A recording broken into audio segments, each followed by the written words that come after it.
पहला चैप्टर है आपका सॉलिड स्टेट। इसके अंदर आप सॉलिड के बारे में पढ़ेंगे। क्या होता है सॉलिड? सॉलिड वो होता है जिसके अंदर कांस्टेंट पार्टिकल्स यानी कि एटम या फिर मॉलिक्यूल या फिर आयंस, इनको हम कहते हैं कांस्टेंट्स पार्टिकल्स। तो सॉलिड स्टेट के अंदर कांस्टेंट पार्टिकल्स, एटम, मॉलिक्यूल या आयंस एक फिक्स पोजीशन पर रहते हैं। इनकी एक फिक्स पोजीशन होती है, हैव फिक्स्ड पोजीशन, तो उनको हम कहते हैं सॉलिड स्टेट। ये ऑसिलेट तो कर सकते हैं, मतलब एक पोजीशन से दूसरी पोजीशन, आगे और पीछे ऑसिलेट कर सकते हैं, लेकिन इनकी पोजीशन अगर एवरेज देखी जाए तो मीन जो है इनकी पोजीशन फिक्स रहती है। कैसी रहती है? फिक्स्ड। अब classification of solids on the basis of constant particle. जैसे किसी के अंदर एटम है तो एटम वाला क्या होगा, मॉलिक्यूल वाले क्या होंगे, और ये आयंस वाले सॉलिड क्या होंगे। तो हम पढ़ेंगे classification of solids. Classification of solids, तो सबसे पहला आता है आपका क्रिस्टलाइन सॉलिड्स।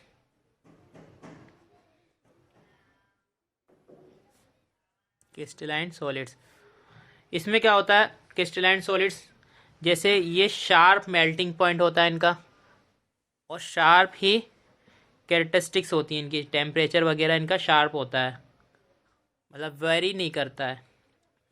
तो इसकी पहली खासियत यही है, melt eight sharp melting point होता है इनका, ठीक है। और अगर मान लीजिए इनको कट करा जाए तो शार्प एज निकलती है जाकर। और इनको एन आइसोट्रोपिक नेचर कहते हैं, इनको एन आइसोट्रोपिक, ये याद रखना है।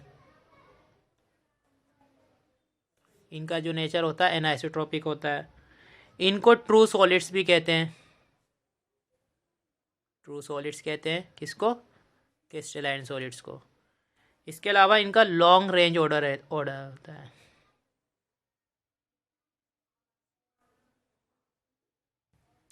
अब हम बात कर लेते हैं इसकी दूसरा जो सॉलिड्स है वो है अमरफस। इसमें क्या होता है, इसकी शेप इरेगुलर रहती है। सबसे पहली बात, इसकी शेप इरेगुलर होती है, और मतलब इनका जो मेल्टिंग पॉइंट होता है वो वरी करता रहता है, ठीक है। और आइसोट्रॉपिक नेचर होता है इनका, इसका एनाइसोट्रॉपिक है, इसका आइसोट्रॉपिक होता है।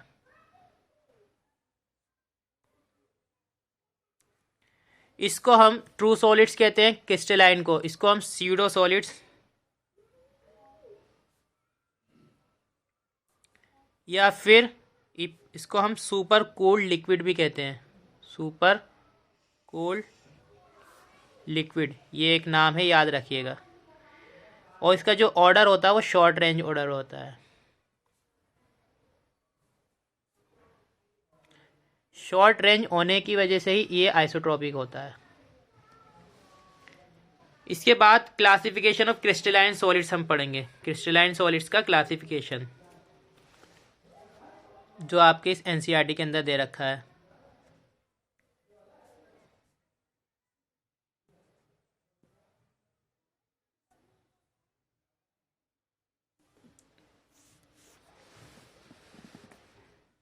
क्या क्या है आपके, इनके बेसिस पर होता है कांस्टेंट पार्टिकल्स। सबसे पहला है आपका आयनिक सॉलिड्स। तो अब नाम से ही पता चल रहा है इसके अंदर कांस्टेंट पार्टिकल्स आयंस होंगे। आयनिक सॉलिड में कांस्टेंट पार्टिकल्स आयंस होगा, ठीक है। इसका एग्जांपल है जैसे सीपी, इसमें आयंस होगा। एग्जांपल है इसका जैसे मैग्नीशियम ऑक्साइड। मैग्नीशियम ऑक्साइड मतलब Mg+2 और O2 माइनस। और इसके अलावा NaCl, इसमें क्या है Na+ और Cl माइनस। यहाँ पर देखो आयंस बन रहे हैं, कांस्टेंट पार्टिकल इसमें आयनिक फॉर्म में है, तो इसीलिए इस सॉलिड को हम आयनिक सॉलिड्स कहते हैं। इसके बाद दूसरा सॉलिड्स आता है मेटेलिक सॉलिड्स। मेटेलिक सॉलिड्स, इसके अंदर जाहिर सी बात है जो कांस्टेंट पार्टिकल्स होंगे वो मेटल्स फॉर्म में होंगे, यानी कि cations. Constant particles are positive ions.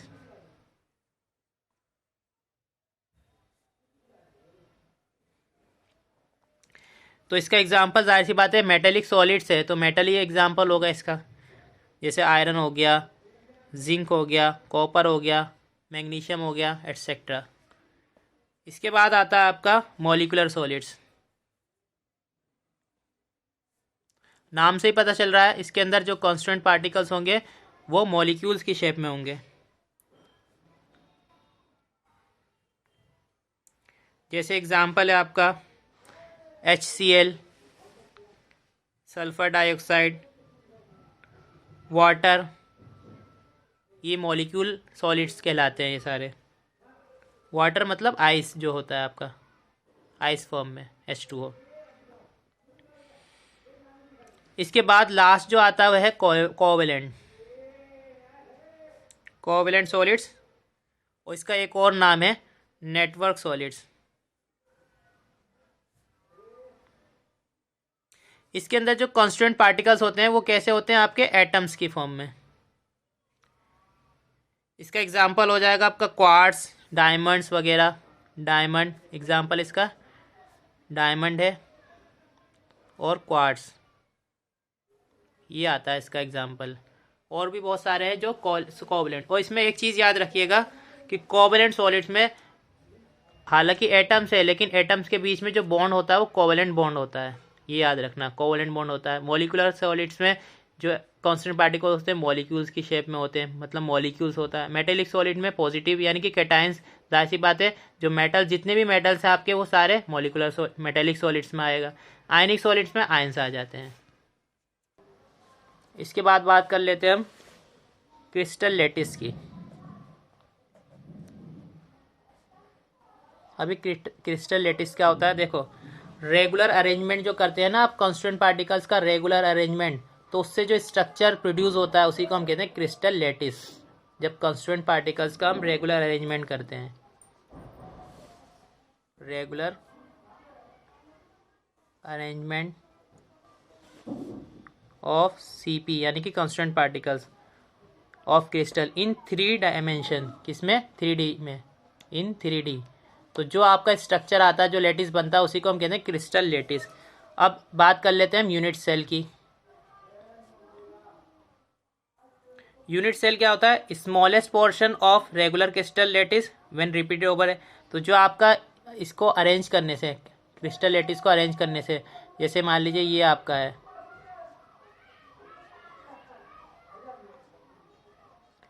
ये आपका देखो क्रिस्टल लैटिस था, ये क्रिस्टल लैटिस है, इसको आपने अरेंज करा और इससे जो स्ट्रक्चर प्रोड्यूस हुआ है इसी को हम क्या कहते हैं, यूनिट सेल। ठीक है। अब इसके अंदर पैरामीटर्स होते हैं, कुछ पैरामीटर्स। क्या क्या पैरामीटर्स हैं वो याद रखना है, ABC, ये तो लेंथ होती है, ये ब्रेथ, ये हाइट, मतलब लेंथ, ब्रेथ और हाइट, ABC। इसके अलावा जो एंगल्स बनते हैं इसके अंदर अल्फा, बीटा और गामा, ये 6 पैरामीटर्स हैं जो याद रखने हैं। लेंथ, ब्रेथ, हाइट और अल्फा, बीटा, गामा ये एंगल्स होते हैं। ये तो साइड्स हो गई इनकी, और ये एंगल्स होते हैं।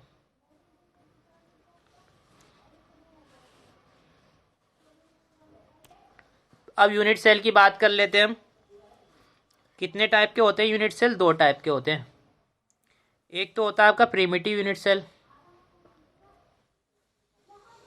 एक होता है सेंटर्ड यूनिट सेल।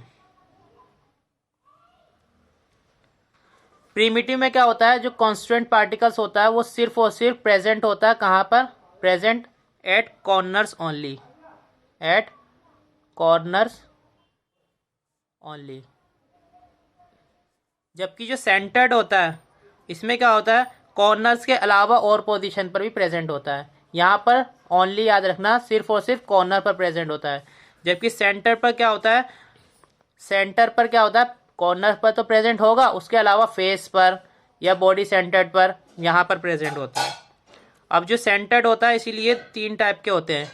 एक तो होता है आपका बॉडी सेंटर्ड सेल, दूसरा होता है आपका फेस सेंटर्ड सेल, और एक और होता है आपका जिसको हम कहते हैं एंड सेंटर्ड, एंड सेंटर्ड। ये 3 टाइप के होते हैं। तो आपको जो याद रखना है, एक तो ये याद रखना है प्रिमिटिव, प्रिमिटिव में आपका जो आ जाता है सिंपल क्यूबिक सेल। दूसरा आपको याद रखना है बॉडी सेंटर्ड, और तीसरा आपको याद रखना है फेस सेंटर्ड, और फोर्थ आपको याद रखना है end centred. Simple unit cell में जो पार्टिकल्स होंगे सिर्फ और सिर्फ कॉर्नर पर प्रेजेंट होगा। बॉडी सेंटर पर क्या होगा, कॉर्नर्स पर तो प्रेजेंट होगा। जैसे ये, जैसे मान लीजिए ये है आपका कांस्टेंट पार्टिकल्स,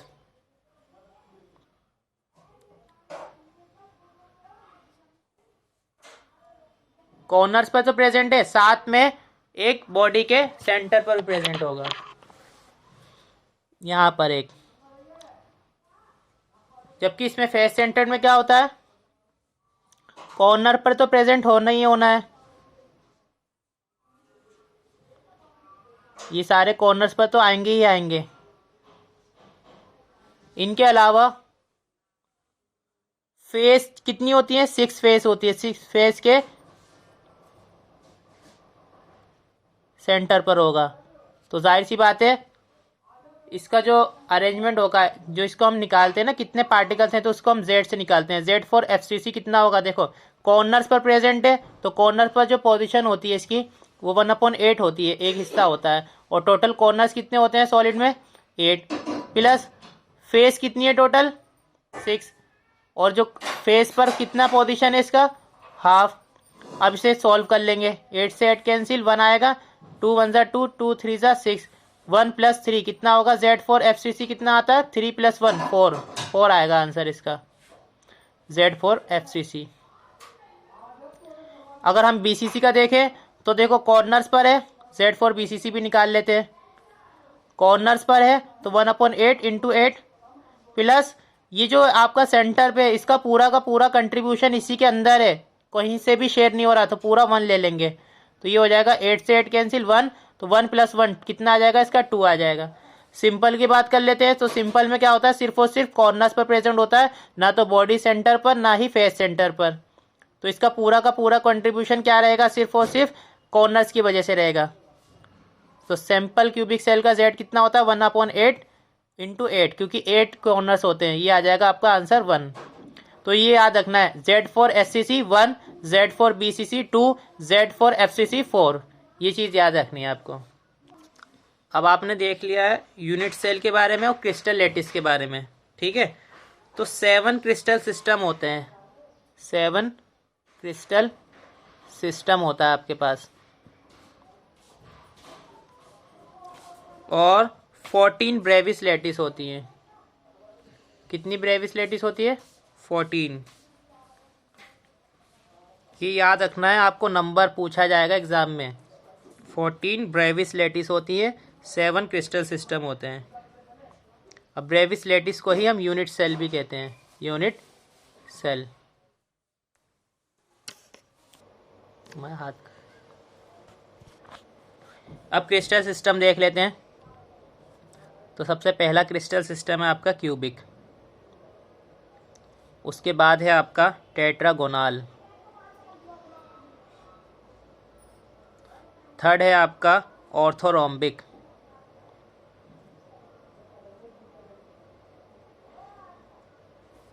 फोर्थ है आपका हेक्सागोनल, फिफ्थ है आपका ट्राइगोनल, और इसको ना रोम्बोहेड्रल भी कहते हैं।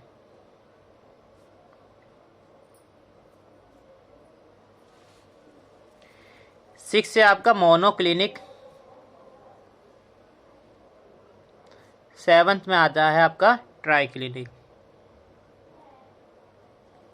अब किस बेसिस पर ये इतने सारे सिस्टम बने, जो एक्सियल डिस्टेंस हमने पढ़ी थी ABC, और जो एंगल्स पढ़े थे अल्फा बीटा गामा, इनके बेसिस पर ये 7 सिस्टम बने। कैसे देख लेते हैं, पहले तो हम एक्सियल डिस्टेंस देख लेते हैं। एक्सियल डिस्टेंस सबसे पहला क्यूबिक में क्या होता है, A = B = C, यानी कि तीनों साइड्स इक्वल होती हैं। और एंगल की भी बात कर लेते हैं यहीं पर ही, क्या होता है इसमें, अल्फा = बीटा = गामा, और कितने का होता है, 90 डिग्री का। अब इसके अंदर क्या क्या चीज़ें आ जाती हैं, पॉसिबल टाइप कौन कौन से यूनिट सेल आते हैं इसके अंदर।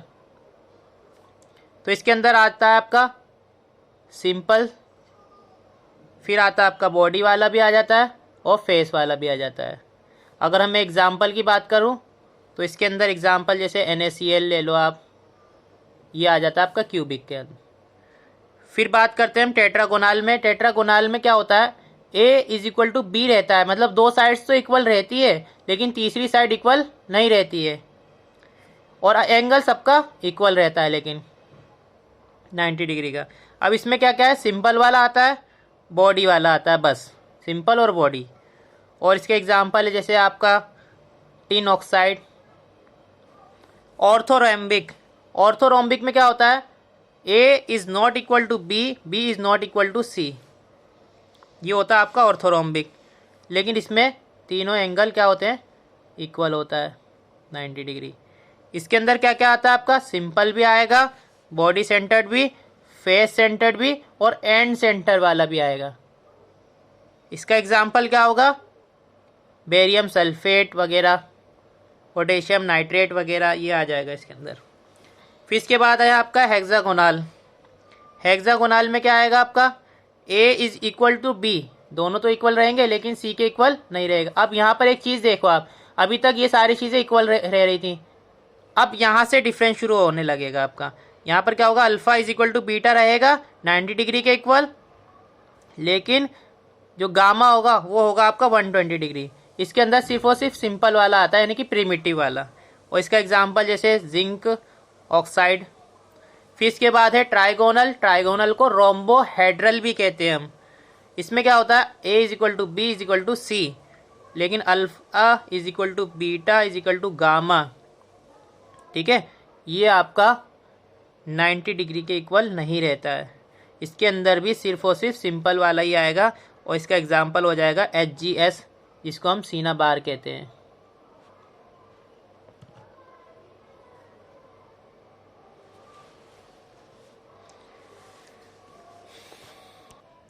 मोनोक्लिनिक में क्या होता है, A is not equal to B is not equal to C, alpha is equal to gamma रहेगा 90 डिग्री में, बट बीटा 90 डिग्री के इक्वल नहीं रहेगा। इसके अंदर क्या क्या आता है आपका, एक तो सिंपल वाला आएगा, एक एंड सेंटर वाला आएगा। और इसके एग्जाम्पल जो है आपका सोडियम सल्फेट 10H2O, Na2SO4.10H2O, ये एग्जाम्पल है। इसके बाद है आपका triclinic, alpha is equal to not equal to C, और आपका alpha is not equal to beta is not equal to gamma is not equal to 90 degree. और इसके अंदर भी सिर्फ सिंपल वाला यानी कि प्रिमिटिव वाला। इसका एग्जाम्पल है आपका H3BO3। एक क्वेश्चन बनता है, इसमें दो क्वेश्चन बनेंगे आपके। Question number 1, most unsymmetrical crystal system बताइए, विच ऑफ द फॉलोइंग, ये मोस्ट इंपॉर्टेंट क्वेश्चन है। क्वेश्चन ये है आपका, which of the following is unsymmetrical crystal system, और आपके ऑप्शन है क्यूबिक, टेट्रागोनल, ऑर्थोरोम्बिक और ट्राइक्लिनिक। तो इसका जो आंसर है मोस्ट अनसिमेट्रिकल का, वो है आपका ट्राइक्लिनिक, याद रखना। दूसरा question, which of the following is most symmetrical crystal system, which of the following is most symmetrical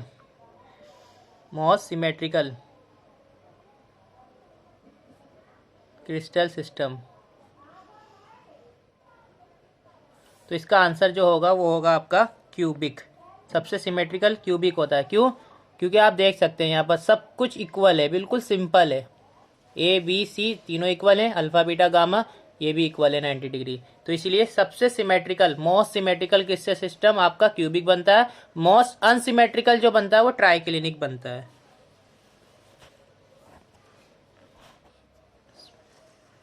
packing in solids पढ़ेंगे हम, सॉलिड्स की कैसे पैकिंग होती है।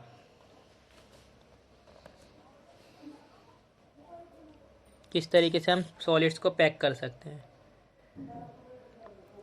तो क्लोज पैकिंग इन सॉलिड्स, इसे हम ये भी कहते हैं क्लोज पैकिंग इन सॉलिड्स। सबसे पहले हम देखेंगे close packing in 2D।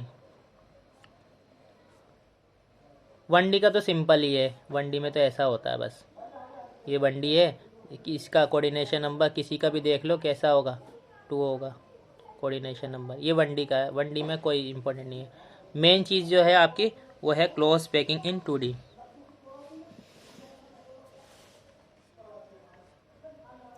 Close packing in 2D इसमें कैसे करते हैं, आप क्लोज पैक अरेंजमेंट को दो तरीके से अरेंज कर सकते हैं। जैसे मान लीजिए आप, एक तो तरीका ये होता है आपका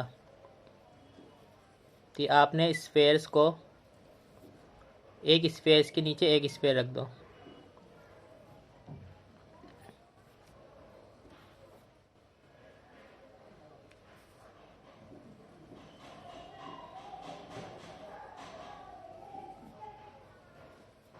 तो यहाँ पर अगर किसी एक का देखें, जैसे ये है आपका, इसका कोऑर्डिनेशन नंबर, ये कितने डायरेक्टली कितने एटम से या कितने स्फेयर से अटैच्ड है, तो हम देखेंगे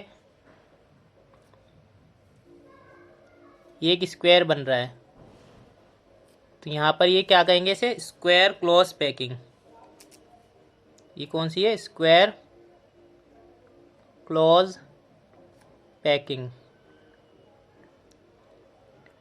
इसको हम, जैसे ये ए है तो जाहिर सी बात है ये वाला भी ए हो रहेगा और ये भी ए, तो इसीलिए हम इसे ए टाइप अरेंजमेंट भी कहते हैं,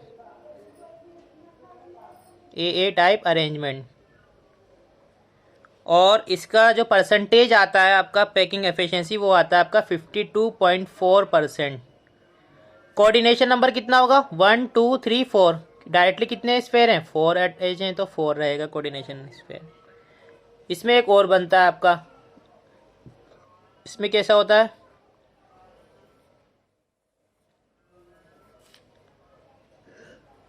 ये इस तरीके का।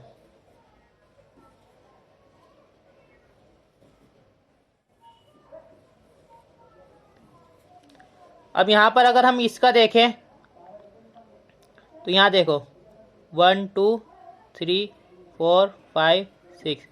तो ये अगर कोई एक स्फेयर उठा लें आप तो वो डायरेक्टली 6 स्फेयर से कनेक्टेड होता है। तो इसीलिए हम इसे क्या कहते हैं, hexagonal close packing, hexagonal close packing HCP। और ये जो है ए है तो ये अलग है ना इससे, तो ये बी हो गया। फिर ये देखो ये वाला जो सिमिलर हो गया ये ए, तो इसे हम ए बी टाइप अरेंजमेंट भी कहते हैं। और इसके अंदर जो स्पेस ऑक्यूपाइड होता है 60। अब यहाँ पर आप देख भी सकते हैं, यहाँ पर देखो ज़्यादा एम्प्टी स्पेस था, यहाँ कम एम्प्टी स्पेस है, इसीलिए इसका पैकिंग एफिशिएंसी ज़्यादा हो जाती है 60.4%। और इसका कोऑर्डिनेशन नंबर कितना होगा, डायरेक्टली कितने स्फेयर अटैच है, 6, तो 6 हो जाएगा। अब इसके बाद ये था आपका 2D का। अब हम पढ़ेंगे 3D में, क्लोज पैकिंग इन 3D।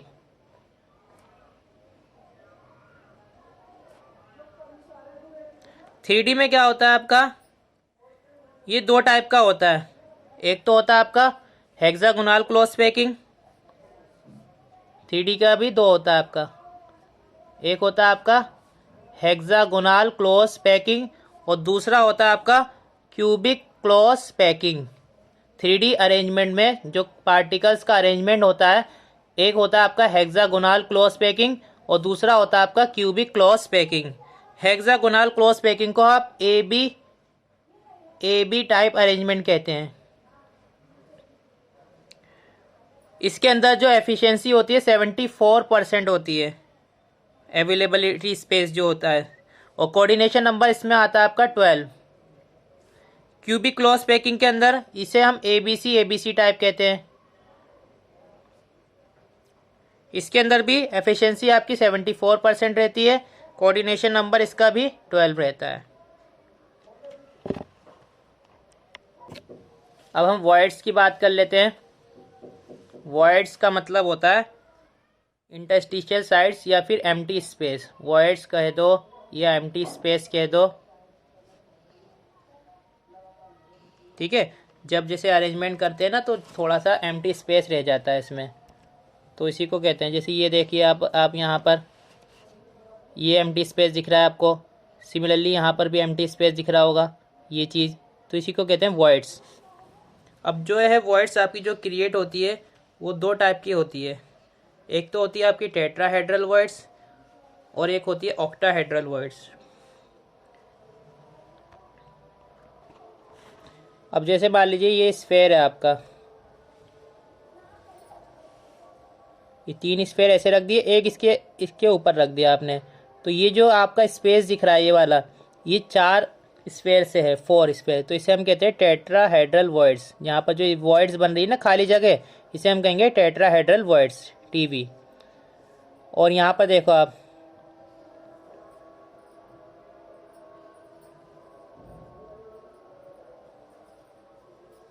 ये 3 और रख दिया आपने, अब ये 3 नीचे 3 ऊपर, तो यहाँ पर जो स्पेस रहेगा इसे हम कहेंगे ऑक्टाहेड्रल वॉइड्स। अब जो क्वेश्चन बनता है आपका वो ये है आपका इम्पोर्टेंट, कि टेट्राहेड्रल वॉइड्स हमेशा डबल होता है ऑक्टाहेड्रल वॉइड से। अगर ये n है तो ये कितना होगा 2n। तो जैसे ये क्वेश्चन ये है आपका, if total number of octahedral voids is 50, then find out number of tetrahedral voids। Tetrahedral words बताना कितना होगा, तो आंसर क्या होगा आपका, ये ऑक्टाहेड्रल 50 है तो टेट्राहेड्रल वर्ड्स डबल कर देंगे तो 100 हो जाएगा आंसर।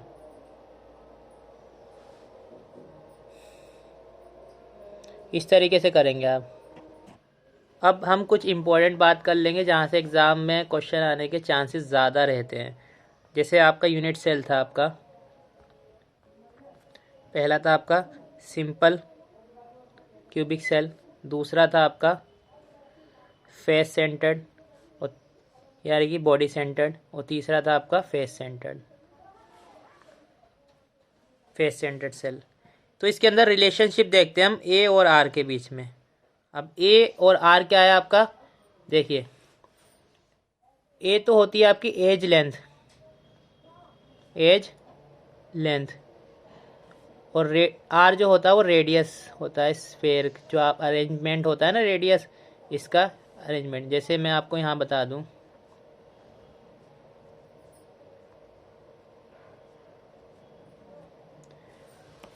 जैसे ये होता है आपका स्फेयर, यहाँ पर भी स्फेयर, तो इसके बीच की जो ये होती है इसे तो हम रेडियस कहते हैं, इसके बीच स्फेयर्स की। और ये चीज़ जो है ये ए से डिनोट करते हैं एज लेंथ को, जैसे ये हो गई एज लेंथ। ये तो आपका यहाँ से जो दिखा रहे हैं ना आप स्फेयर जो बना रहे हैं, इसके रेडियस लिखते हैं, और एज लेंथ मतलब जो इसकी लेंथ होती है, जैसे ये है आपका ए। अब इसके बीच में जो यहाँ पर आता है रिलेशन आर, ये एससीसी का है, तो एससीसी की जो रेडियस होती है वो होती है हमेशा a/2, और बॉडी सेंटर्ड की जो होती है वो होती है आपकी √3a/4, और फेस सेंटर्ड की रेडियस जो होती है वो होती है आपकी a/2√2। अब हम रिलेशन बात कर लेते हैं, ए और डी के बीच में क्या रिलेशन होता है। अब ये डी क्या है आपका, डी भी देख लीजिए डी क्या होता है। जैसे एक स्फेयर ये है और एक स्फेयर ये है, इसके बीच में कितनी डिस्टेंस है, स्फेयर्स और स्फेयर्स के बीच की डिस्टेंस, उसे हम कहते हैं डी, यानी कि distance between 2 neighbouring atom.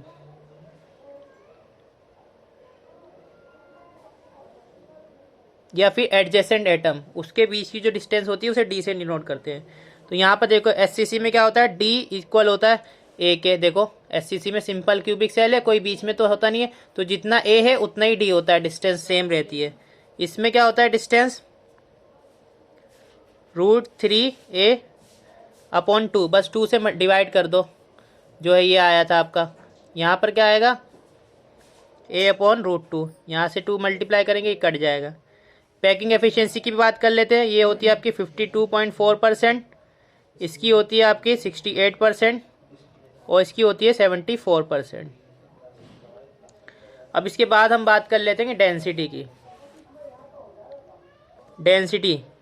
Density कैसे निकालते हैं, डेंसिटी ऑफ यूनिट सेल क्या फॉर्मूला होता है, m मॉलिक्यूलर मास Z/में Na क्या है आपका एवोगैड्रो नंबर इंटू a³, और इसकी जो यूनिट होती है ग्राम पर क्यूबिक सेंटीमीटर में आती है इसकी यूनिट।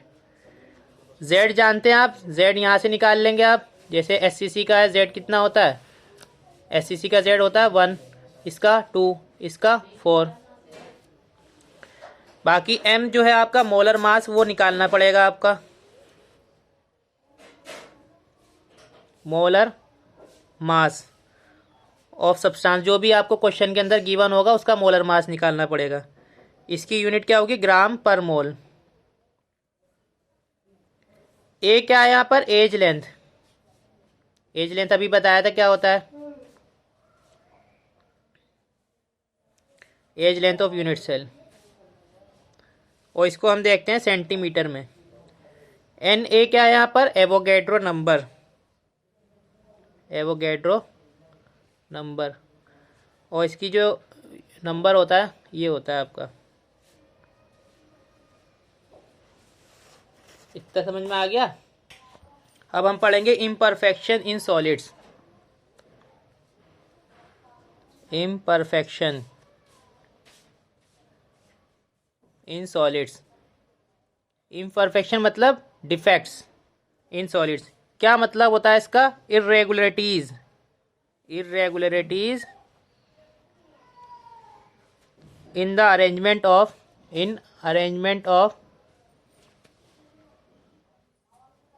सीपी, कॉन्स्टिट्यूएंट पार्टिकल्स के में जो अरेंजमेंट होता है, अगर उसके अंदर कोई इरेगुलरिटीज़ आ रही है तो सॉलिड्स के अंदर डिफेक्ट्स आ जाता है।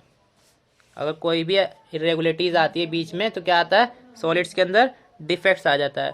अब ये दो टाइप का होता है, एक तो लाइन डिफेक्ट्स होता है, यानी कि पूरी इंटायर रो में अगर डिफेक्ट्स है, जो आपके सिलेबस में है ही नहीं, पहले से नहीं है, आपको सिर्फ और सिर्फ इसमें पॉइंट डिफेक्ट पढ़ना है बस। पॉइंट डिफेक्ट्स क्या होता है, point defect, deviation from ideal arrangement, सिर्फ एक सिंगल पॉइंट पर अगर हो रहा है, किसी एक एटम पर, क्रिस्टलाइन सब्सटेंस पर, किसी एक पॉइंट पर या किसी एक एटम पर अगर डेविएशन आता है तो उसे हम क्या कहते हैं, पॉइंट डिफेक्ट। अब ये जो है आपके तीन टाइप के होते हैं, पॉइंट डिफेक्ट्स तीन टाइप के होते हैं। एक को तो हम कहते हैं स्टीशियोमेट्रिक डिफेक्ट, दूसरा जो होता है आपका नॉन स्टीशियोमेट्रिक,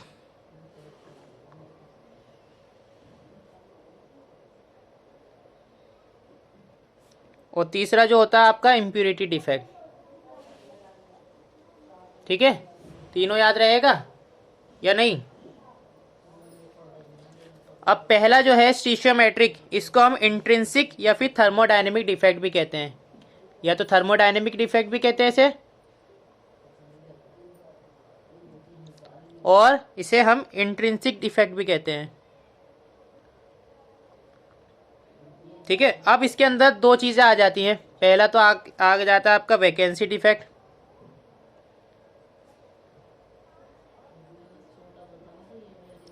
इसमें क्या होता है, जैसे मान लीजिए कोई एक लैटिस साइट वैकेंट है, वैकेंसी का मतलब ही पता चल रहा है कि कोई खाली जगह है।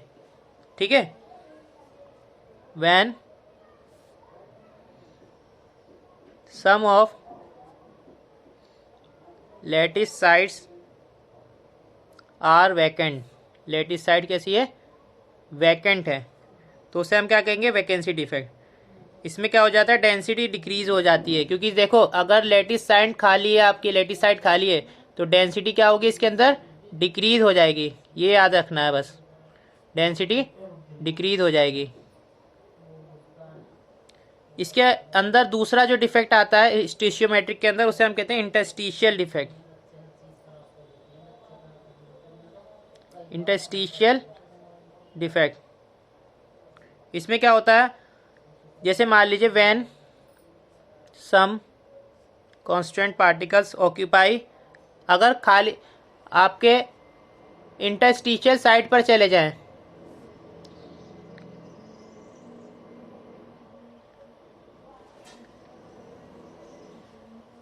तो उसे हम कहते हैं इंटरस्टिशियल डिफेक्ट। वैसे हम कहेंगे इसमें क्या होगी, डेंसिटी इंक्रीज हो जाती है, डेंसिटी इंक्रीज हो जाती है।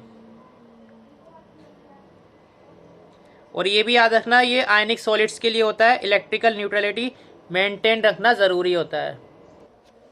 देखो वैकेंसी डिफेक्ट में क्या हो गया, एक साइड यहाँ से खाली हो गई, एक साइड यहाँ से खाली हो गई, तो इसीलिए हम कहते हैं वैकेंसी डिफेक्ट। और यहाँ पर देखो डेंसिटी क्या होगी, डिक्रीज हो जाएगी। जबकि आपका इंटरस्टिशियल डिफेक्ट, ये देखो, ये आपका इंटरस्टिशियल डिफेक्ट है, मतलब आपके जो पार्टिकल्स हैं वो तो है ही, उसके अलावा एक इंटरस्टिशियल साइट, इसे हम कहते हैं इंटरस्टिशियल साइट। ये इंटरस्टिशियल साइट, यहाँ पर देखो एक ये एक्स्ट्रा आ गया, ये एक्स्ट्रा आ गया, तो इसे हम कहेंगे इंटरस्टिशियल डिफेक्ट। इसके अंदर डेंसिटी इंक्रीज हो जाती है। इसके अंदर स्टिशियोमेट्रिक डिफेक्ट्स के अंदर एक दो और डिफेक्ट्स आते हैं जिसको हम शॉर्ट की डिफेक्ट्स और फ्रैंकल डिफेक्ट्स भी कहते हैं। एक तो आपका है शॉर्ट की डिफेक्ट्स और दूसरा है आपका फ्रैंकल डिफेक्ट्स। इसमें क्या होता है, शॉर्ट की के अंदर equal number of cations and anions, equal number of cations and anions are completely missing from crystal lattice. Cations भी और एनाइंस भी इक्वल नंबर में, अगर 2 कैटाइंस मिस हो रहे हैं तो एनाइंस भी 2 ही मिस होंगे। Equal number of cations and anions are completely missing from crystal lattice. Frenkel में क्या होता है, कैटाइंस मिस होता है ना लैटिस साइड से, और लैटिस साइड से जाकर इंटरस्टिशियल साइड पर चला जाता है। अभी फिगर से दिखा देता हूँ मैं इसमें। फ्रैंकल में कैटाइन, याद रखना, फ्रैंकल में cations are missing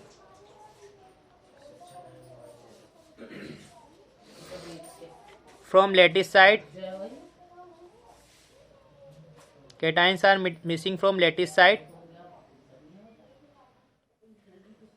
and occupy interstitial side, interstitial side पर चला जाता है।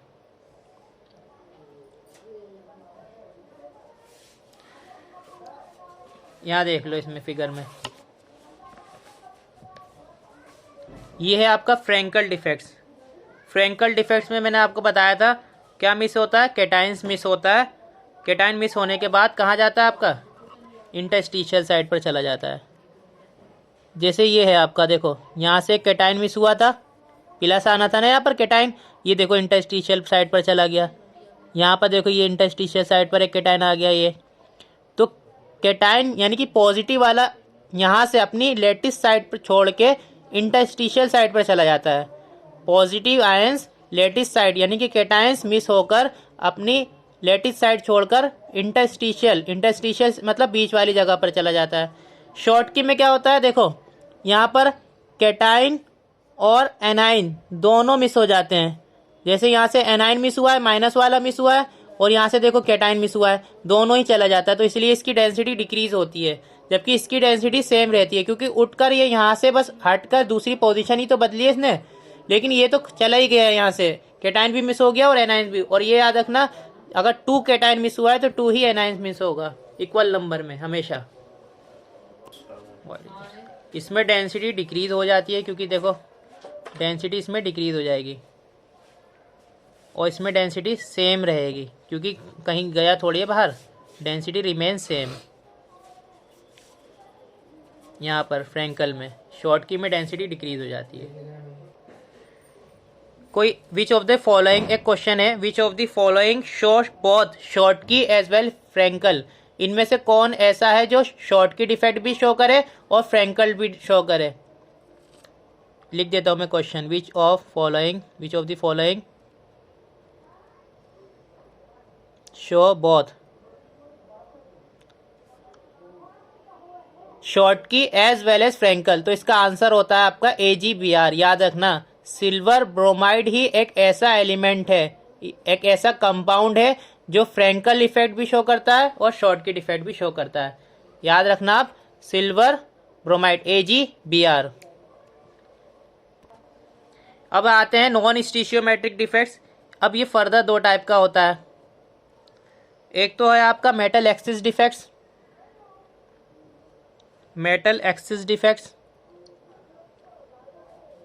दूसरा है आपका मेटल डेफिशिएंसी डिफेक्ट्स।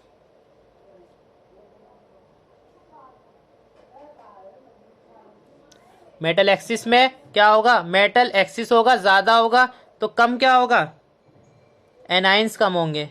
कैटाइन ज़्यादा है तो एनाइंस कम होंगे, इसे हम एनाइनिक वैकेंसी भी कहते हैं, एनाइंस वैकेंस। ठीक है, इसमें क्या होता है, जब भी किसी क्रिस्टल हैलाइड्स को आप हीट करते हो तो यहाँ पर एक एफ सेंटर क्रिएट होता है। क्या? F centre. जब किसी हैलाइड्स को हम हीट करते हैं तो एफ सेंटर रिलीज होता है।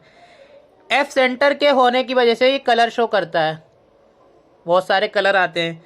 जैसे मान लीजिए आप NaCl है, सोडियम क्लोराइड को, ये क्या है आपका, एल्काइल हैलाइड है, मतलब सोडियम क्लोराइड है। ठीक है, अगर इसको हीट करेंगे तो इसको ये येलो कलर शो करता है।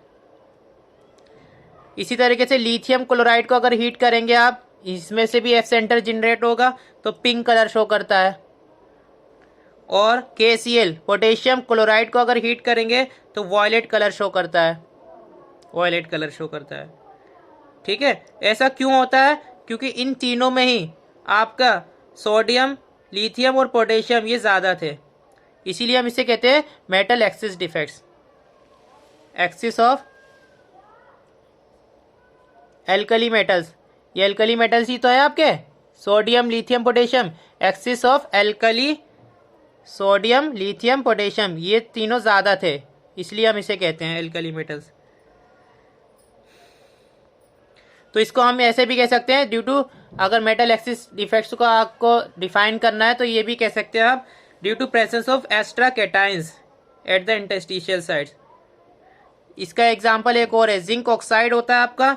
जिंक ऑक्साइड को अगर आप हीट करेंगे तो जिंक +2 और इसमें से हाफ ऑक्सीजन निकल जाती है और इलेक्ट्रॉन निकल जाता है, तो ये वाइट से ना, वाइट से आपका येलो कलर में आ जाता है।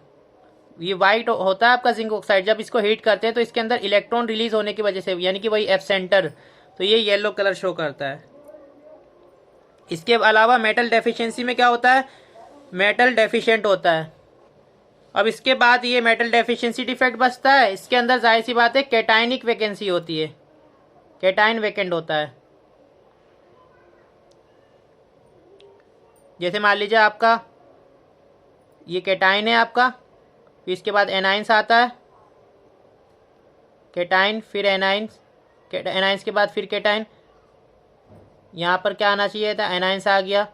यहाँ क्या आना चाहिए था आपका, कैटाइन आना चाहिए था, ये मिस हो गया है, यहाँ एनाइन आ गया। तो ये डिफेक्ट्स क्या कहलाता है, कैटाइन वैकेंसी, यानी कि मेटल डेफिशिएंसी डिफेक्ट। इसका एग्जांपल जैसे ये है, FeO एग्जिस्ट करता है किसमें, फॉर्म में, Fe.95, हालांकि 1 होना चाहिए लेकिन कितना होता है, 0.95 होता है, और ऑक्सीजन पूरा 1 होता है। तो इसी की वजह से होता है, मेटल डेफिशिएंसी डिफेक्ट्स की वजह से। इसके बाद जो लास्ट बचता है आपका, उसको हम कहते हैं इम्प्योरिटी डिफेक्ट्स। अब इम्प्योरिटी डिफेक्ट्स में क्या करते हैं, मिक्स कर देते हैं, मिलावट, ये एक तरीके की मिलावट भी कह सकते हैं इसे, यानी कि मिक्स कर देते हैं किसी दूसरे फॉरेन पार्टिकल्स को।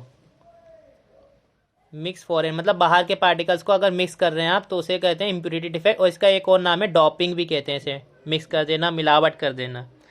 जैसे NaCl है, सोडियम क्लोराइड है, इसके साथ अगर किसी की मिलावट करेंगे, जैसे इसको डॉप करते हैं हम, यानी कि किससे मिलाते हैं इसे, स्ट्रोंशियम क्लोराइड के साथ मिला देते हैं। इसी तरीके से AgCl, सिल्वर क्लोराइड को हम डॉप किससे करते हैं, कैडमियम क्लोराइड के साथ। तो ये आपकी डॉपिंग कहलाती है, मतलब मिलावट कर देते हैं। इससे भी बहुत इलेक्ट्रिकल न्यूट्रल, मतलब इलेक्ट्रिकल कंडक्टिविटी बढ़ जाती है, बहुत फ़ायदे होते हैं इससे मिलावट करने के, डॉपिंग करने। अब सॉल्यूशन स्टार्ट कर लेते हैं जल्दी से। क्या होता है सॉल्यूशन, ये एक होमोजीनियस मिक्सचर होता है। सॉल्यूशन का मतलब होमोजीनियस। अब होमोजीनियस का मतलब क्या होता है, जिसकी यूनिफॉर्म कंपोजिशन हो। कैसी कंपोजिशन हो, यूनिफॉर्म कंपोजिशन। जैसे आप वाटर के अंदर शुगर डालिए तो पूरी तरीके से मिक्स हो जाता है, तो उसे हम कहते हैं होमोजीनियस। ऊपर का टेस्ट और लास्ट तक सिप का टेस्ट सेम रहेगा, लेकिन अगर वाटर के अंदर आप मिट्टी डाल दें, सॉइल पार्टिकल्स डाल दें, तो वो मिक्स नहीं होता, तो वो होमोजीनियस ना कहलाकर हेट्रोजीनियस कहलाएगा। ठीक है, अब जो सॉल्यूशन की हम बात करेंगे वो बाइनरी सॉल्यूशन की बात करेंगे, क्योंकि इसके अंदर दो चीज़ें डालते हैं हम। एक होता है सॉल्यूट दूसरा होता है सॉल्वेंट। हमेशा याद रखिएगा सॉल्वेंट का अमाउंट हमेशा ज़्यादा रहता है किसके मुकाबिल, सॉल्यूट के मुकाबिल।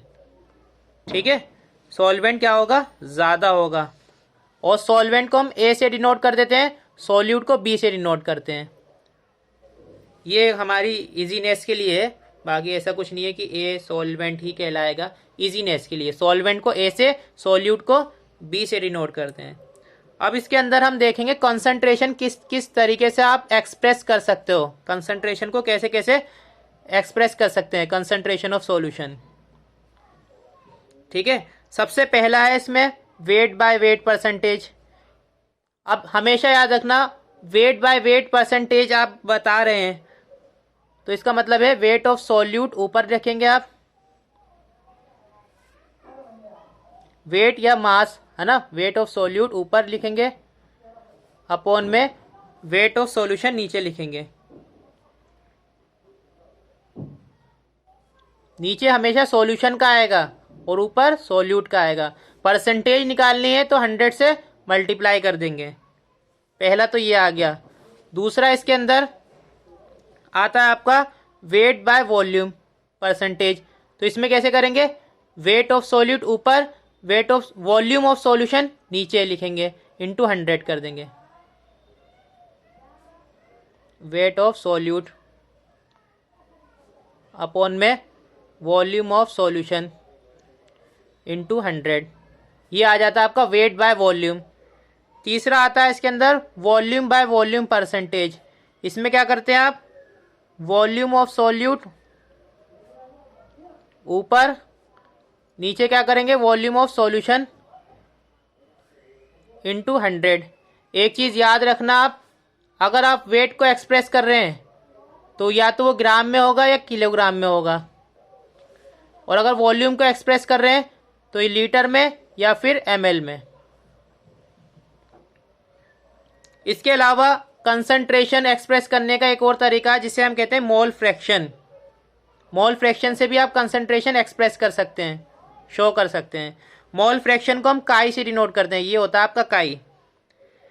ठीक है, जैसे मान लीजिए आपको मोल फ्रैक्शन निकालना है सॉल्वेंट का, तो ऊपर लिखेंगे आप मोल्स ऑफ सॉल्वेंट ऊपर लिखेंगे, नीचे लिखेंगे मोल्स ऑफ सॉल्यूशन। सॉल्यूशन के लिए जाहिर सी बात है सॉल्वेंट का और सॉल्यूट का प्लस करना पड़ेगा। इसी तरीके से आपको मान लीजिए मोल फ्रैक्शन निकालना है सॉल्यूट का, तो आ जाएगा आपका NB अपॉन में Na प्लस NB। ये आ जाएगा आपका मोल फ्रैक्शन ऑफ सॉल्यूट, ये आ गया आपका मोल फ्रैक्शन ऑफ सॉल्वेंट। और हमेशा याद रखना मोल फ्रैक्शन का सम इक्वल होता है 1 के, ये चीज़ याद रखिएगा आप। ठीक है, और इसके अंदर कोई यूनिट नहीं है, कोई यूनिट नहीं होती है क्योंकि ये क्या होता है, रेशो होता है ना, तो इसमें कोई यूनिट नहीं होती, नो यूनिट, कोई यूनिट नहीं होती, मोल फ्रैक्शन की कोई यूनिट नहीं होती। तो अगर एग्जाम में आ जाए which of the following is the unit of mole fraction, आपको लिखा होगा किलोग्राम पर, मतलब बहुत सारी 3 यूनिट लिखी होंगी और लास्ट में ऑप्शन लिखा है नो यूनिट, तो आप क्या लगाएंगे, नो यूनिट ऑप्शन लगाएंगे।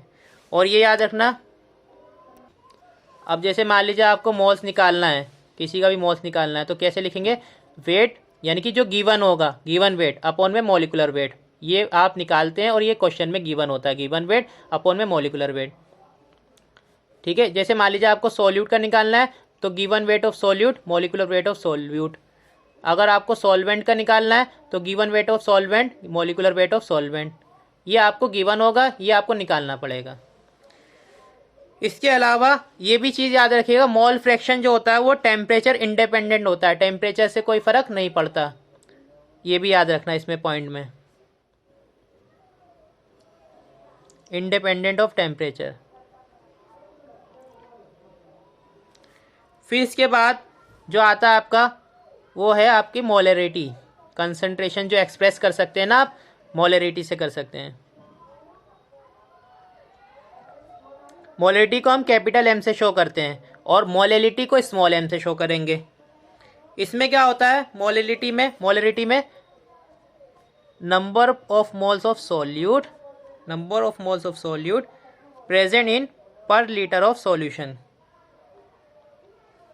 यानी कि प्रेजेंट इन पर लीटर ऑफ सॉल्यूशन। ये नीचे जो है ना वी जो लिखा है ये सॉल्यूशन के लिए लिखा है। अब इसे ठीक करके लिख लेते हैं हम।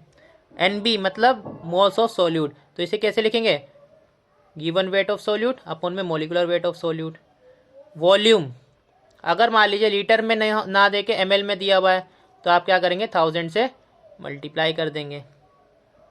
ठीक है, इसकी जो यूनिट होती है यूनिट मोलरिटी की वो याद रखनी है, क्या होती है, देखो मोल्स, इसकी हो गई मोल्स मोल, और इसकी पर लीटर, तो इसकी यूनिट होती है मोल पर लीटर। और ये याद रखना कि मोलरिटी जो होती है वो चेंज हो जाती है टेम्परेचर के साथ। मोलरिटी चेंज हो जाती है टेम्परेचर के साथ। Molarity change with temperature.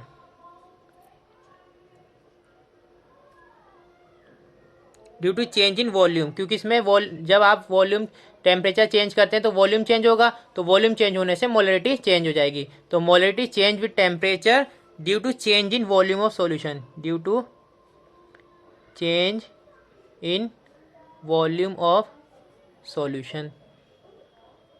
इसके बाद एक और आता है आपका जिसको हम कहते हैं मोलैलिटी।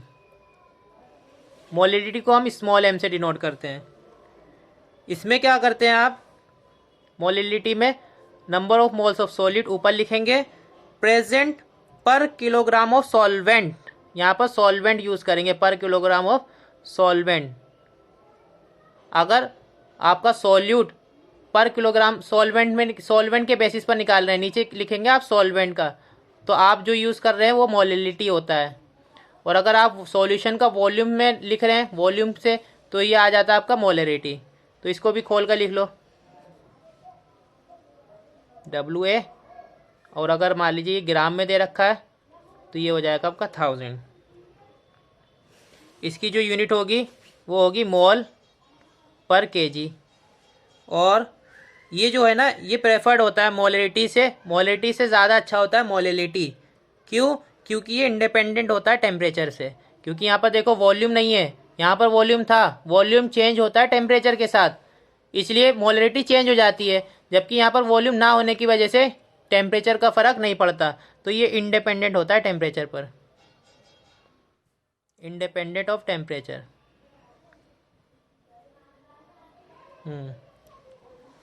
क्या, एक होता है आपका पार्ट्स पर मिलियन, पार्ट्स पर मिलियन, ये भी कंसंट्रेशन दिखाता है। इसको कैसे करते हैं हम, जैसे मान लीजिए आपको पार्ट्स पर मिलियन निकालना है किसी का, तो number of parts of the component ऊपर लिखेंगे, जिसका भी निकालना है, सॉल्यूट का निकालना है तो सॉल्यूट को ऊपर लिख देंगे, अपॉन में total number of parts of solution, total number of parts of solution. Parts पर मिलियन, यहाँ पर याद रखना परसेंटेज जब निकालते थे तो 100 से मल्टीप्लाई करते थे, लेकिन जब ppm निकालते हैं यानी कि पार्ट्स पर मिलियन निकालते हैं तो 10⁻6 से मल्टीप्लाई करनी पड़ती है। ये चीज़ याद रखनी है आपको। अब हम पढ़ेंगे हेनरी लॉ।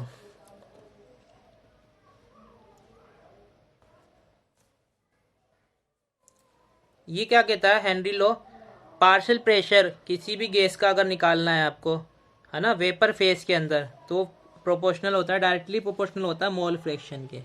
पार्शियल प्रेशर किसके प्रोपोर्शनल होता है, मोल फ्रैक्शन के। तो मैं इसकी डिफाइनेशन लिख देता हूँ, थोड़ा सा डिफाइन कर देता हूँ इसे। Partial pressure of gas, partial pressure of gas in vapour phase, vapour phase मतलब P, ठीक है, is proportional to mole fraction, is proportional to mole fraction. कैसे डिनोट करते हैं इसे, जैसे मान लीजिए पार्शियल प्रेशर निकालना है तो वो डायरेक्टली प्रोपोर्शनल होता है मोल फ्रैक्शन के। तो डायरेक्टली का साइन हटाने के लिए हम क्या यूज़ करते हैं, हेनरी कांस्टेंट, जिसको हम KH कहते हैं। ये हो जाता है आपका KH के यहाँ पर हेनरीज कांस्टेंट।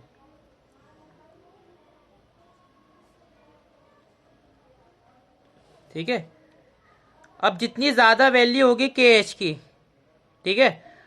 जैसे जिस गैस की मान लीजिए कोई एक गैस दे रखी है, KH वैल्यू बहुत ज़्यादा है, ठीक है, तो उसकी सॉल्युबिलिटी उतनी कम होगी, सॉल्युबिलिटी उतनी कम होगी। KH ज़्यादा है तो सॉल्युबिलिटी उस गैस की उतनी कम होगी। अब इसकी एप्लीकेशन, जैसे आप कार्बोनेटेड वो देखते हैं सॉफ्ट ड्रिंक्स, जैसे कॉक हो गया, थम्सअप हो गई, इसके अंदर जो आप क्या करते हैं, प्रेशर अप्लाई करते हैं, ज़्यादा प्रेशर अप्लाई करते हैं तो सोल्यूबल ज़्यादा होगा। जितनी ज़्यादा प्रेशर अप्लाई करेंगे आप, कॉक जो भी आपकी कोल्ड ड्रिंक है उतना ज़्यादा प्रेशर अप्लाई करेंगे उतनी ज़्यादा ही सोल्यूबल होगी गैस। तो पहली एप्लीकेशन यही है इसकी। तो सॉफ्ट ड्रिंक के अंदर होता क्या है, to increase solubility of carbon dioxide in soft drinks और सोडा वाटर, है ना, सोडा वाटर में भी यही होता है। Bottle is seal under high pressure, bottle seal under high pressure, ये याद रखना है आपको। और रोल्स लॉ,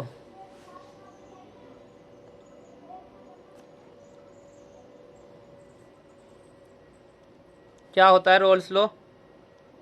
देखो ये दो चीज़ों के लिए देखते हैं हम।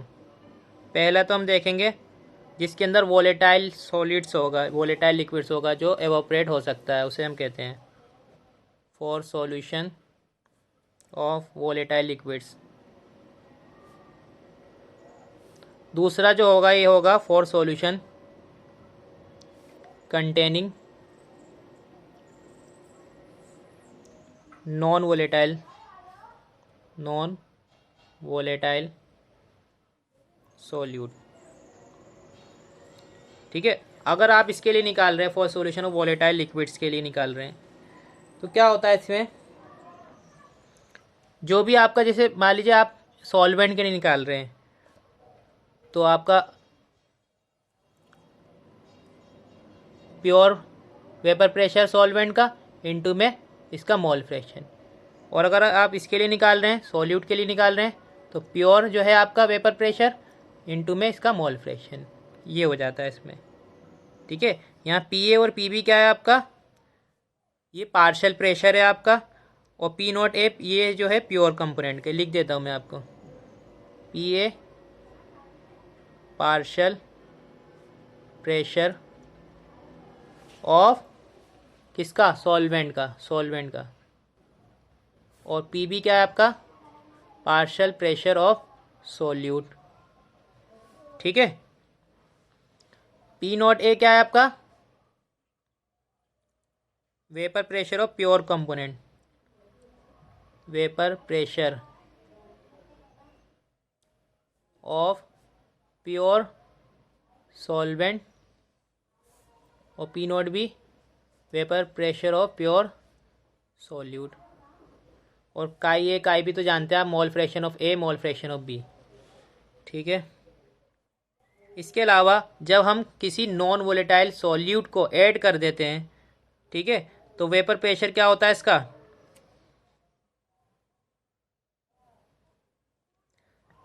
यही रहेगा।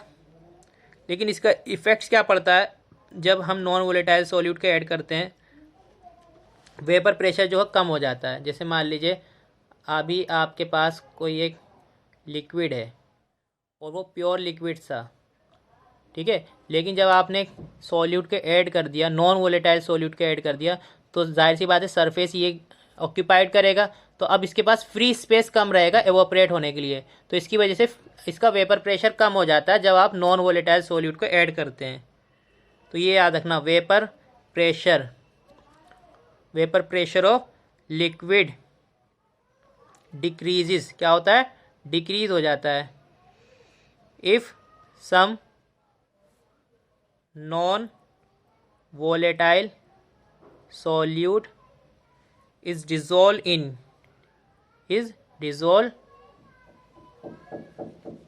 it।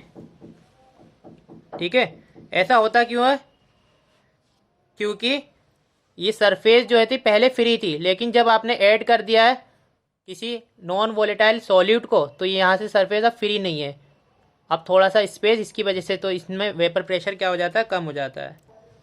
अब हम पढ़ेंगे type of solution on the basis of roles law. ठीक है, type of solution on the basis of roles law. तो पहला तो होता है आपका आइडियल सॉल्यूशन और दूसरा होता है आपका non ideal solution. Ideal solution क्या होता है, ऐसा सॉल्यूशन जो रोल्स लॉ को ओबे करता है, सॉल्यूशन विच ओबे रोल्स लॉ, ऐसा सॉल्यूशन जो रोल्स लॉ को ओबे करता है उसको हम कहते हैं आइडियल सॉल्यूशन।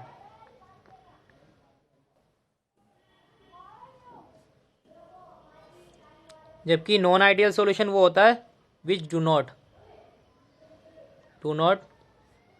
ओबे रोल्स लॉ, उसको नॉन आइडियल सॉल्यूशन कहते हैं। इसमें क्या होता है, जैसे आप ये देख लीजिए, इंटरेक्शन जो होता है ना इसका सॉल्यूट एंड सॉल्वेंट का, ये बिल्कुल सेम होता है। जैसे मान लीजिए आपका सॉल्वेंट सॉल्वेंट इंटरेक्शन, ये है सॉलिड सॉलिड इंटरेक्शन। ठीक है, अब जब मिला देंगे तो क्या बनेगा, सॉल्यूट और सॉल्वेंट इंटरेक्शन। ये सब क्या होता है, इक्वल होता है, मतलब जो इंटरेक्शन यहाँ था वही इंटरेक्शन अब सॉल्वेंट और सॉल्यूट के बीच का भी यही रहेगा इंटरेक्शन।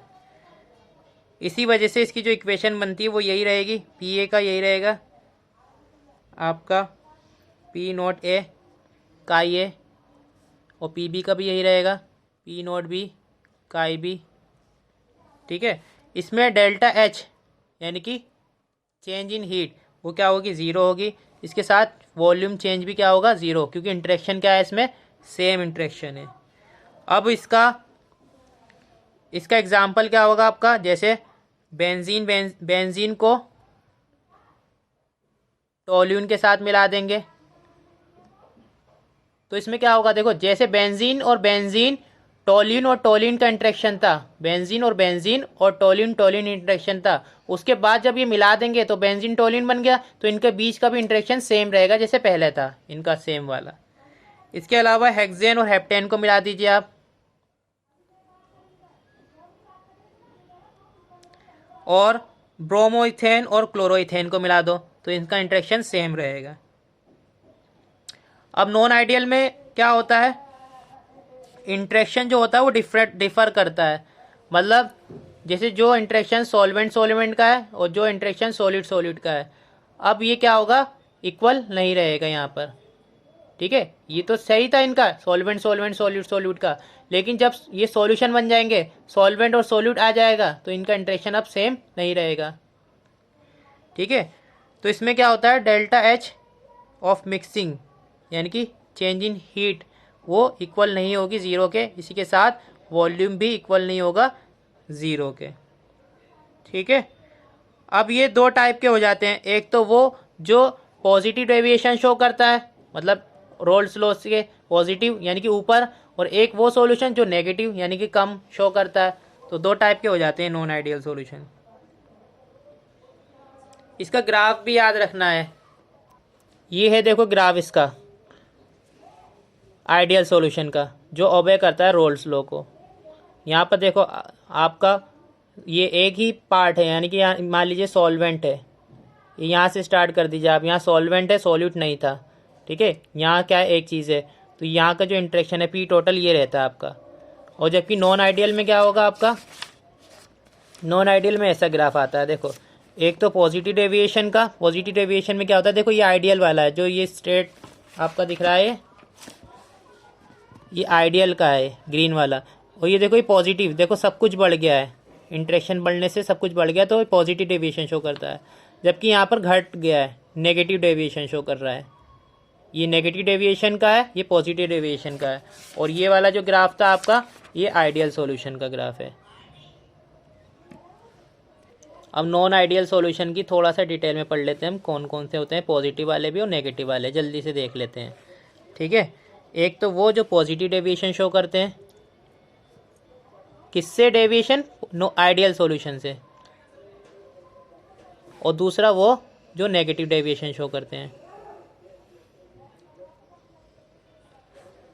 ठीक है, तो पॉजिटिव डेविएशन वाले क्या होते हैं, इसमें क्या होता है देखो, पॉजिटिव डेविएशन में सॉल्यूट और solvent interaction are weaker than solute solute interaction, solute and solvent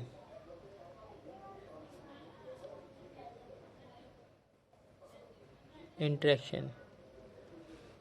solute और सॉल्वेंट का इंट्रैक्शन यानी कि ए और बी का इंट्रैक्शन क्या होगा, कम होगा, किससे, सॉल्वेंट से, ठीक है, और सॉल्यूट से कम होगा इंट्रैक्शन। तो कौन सा डेविएशन आएगा, पॉजिटिव डेविएशन आएगा। इसके अंदर क्या चीज़ें आती हैं देखो, जो आपका पार्शियल प्रेशर था ना पी ए, वो ज़्यादा हो जाता है किससे, पी नॉट ए काई ए से। इसी तरीके से पी बी जो है आपका वो भी ज़्यादा हो जाएगा पी नॉट बी काई बी से। और डेल्टा एच जो था आपका वो ज़्यादा हो जाएगा ज़ीरो से, क्योंकि पॉजिटिव डेविएशन है ना। और वॉल्यूम भी क्या हो जाएगा, ज़्यादा हो जाएगा ज़ीरो से। ये इसका एग्जाम्पल है इसका, अगर आप इथेनॉल को एसीटोन के साथ मिक्स कर दो तो इसमें क्या होगा, इथेनॉल इंट्रैक्शन, एसीटोन इंट्रैक्शन ज़्यादा होगा, और इन दोनों को मिलाने के बाद जो इंट्रैक्शन होगा वो कम होगा। इसके अलावा एक और है इसमें, इथेनॉल यानी कि अल्कोहल के साथ आप वाटर मिला दो, ठीक है। और एक और एग्जांपल है, बेंजीन के साथ एसीटोन मिला दो, बेंजीन के साथ एसीटोन मिला दो, तब भी आपका ये रहेगा, पॉजिटिव डेविएशन शो करेगा। इसकी बात कर लेते हैं, इसमें क्या होगा देखो, सॉल्यूट सॉल्वेंट इंटरेक्शन क्या होगा, आर स्ट्रोंगर देन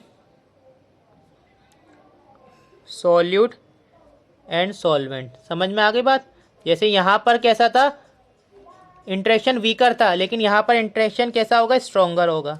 इसमें ऐसा रहता है आपका, पी ए जो है कम होगा, ये चीज़ हो जाएगी इसमें, पी बी ये हो जाएगा, और सब कुछ ये ऐसा हो जाएगा।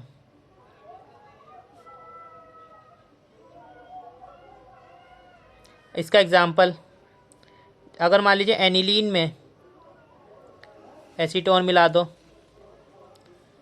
ठीक है, नाइट्रिक एसिड यानी कि HNO3 में वाटर मिला दो, ठीक है, HCl में वाटर मिला दो, ये इसका इंट्रैक्शन है। और इसका ग्राफ देख लो आप,